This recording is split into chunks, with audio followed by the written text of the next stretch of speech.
તો hello friends, welcome back to my channel. તો મિત્રો, આજે છે દશેરો અને અમે જવાના છે દશેરામાં ઉપલી કોસ. તો ચાલો.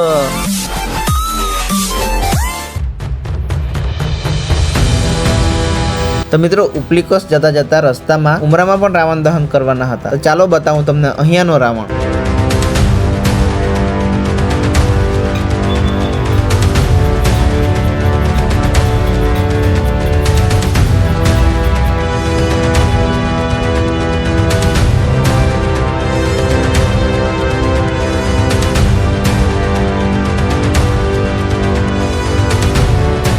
ત્યાર પછી અમે પહોંચી ગયા ઉપલી કોસ.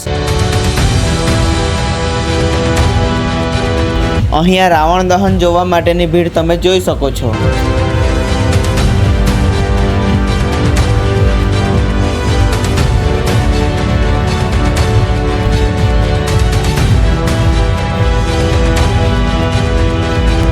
તો ચાલો તમને બતાવું ઉપલી કોસના રાવણનું પૂતળું.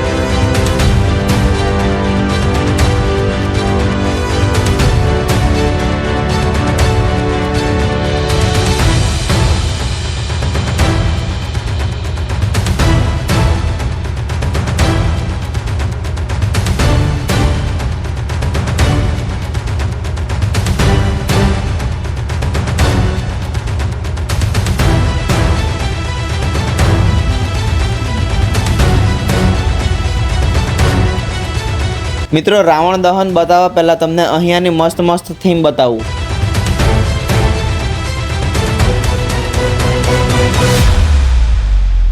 તો મિત્રો, આ છે માતાજીનો ફોટો અને એની બાજુમાં તમે વાઘ પણ જોઈ શકો છો. પછી આ ઉનાઈથી અંબાજી મંદિરની થીમ પણ રાખવામાં આવી છે.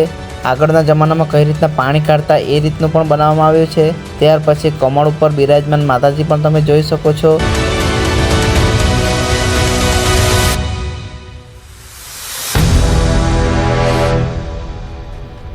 અને આ શિવજીની જટામાંથી નીકળતી ગંગા મૈયા પણ તમે જોઈ શકો છો. ખૂબ જ સુંદર બનાવવામાં આવ્યું છે.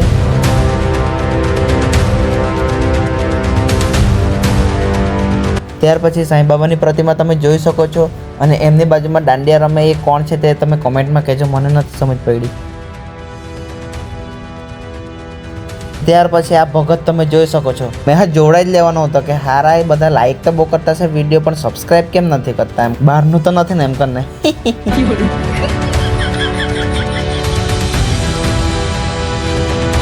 ચાલો, તો હવે તમને મેં બતાવું રથયાત્રા.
ત્યાર પછી રથયાત્રાને ગરબા રમે ત્યાં ગોળ ગોળ ફરાવવામાં આવી અને તે જોવા માટે લોકોની ભીડ તમે જોઈ શકો છો.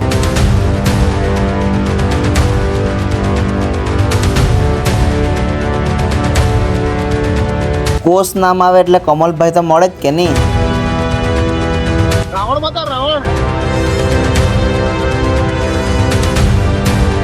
રથયાત્રા ગરબા રમે ત્યાં ગોળ ગોળ ફરતી હતી અને તેમાં અલગ અલગ જાતના વેશભૂષા ધારણ કરેલા લોકો પણ ડાન્સ કરતા હતા.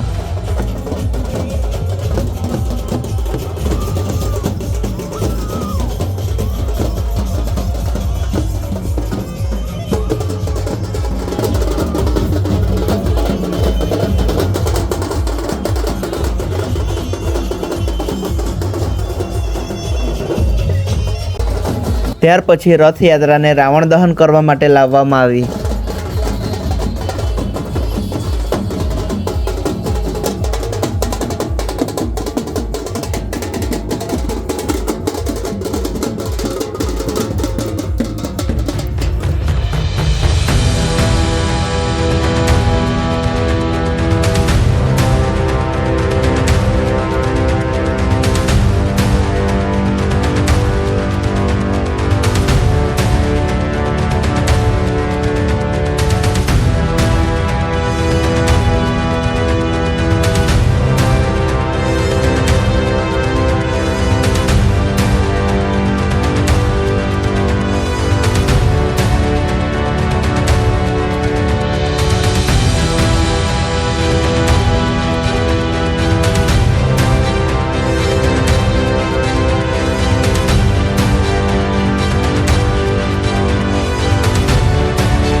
ત્યાર પછી ચલાવી દીધું રામે બાણ અને થઈ ગયું રાવણ દહન.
થોડી જ વારમાં રાવણ થઈ ગયો ખાખ અને અમે આવતા રહ્યા ઘરે આવવા માટે. તો મિત્રો આ હતો નાનકડો દશેરાનો વ્લોગ.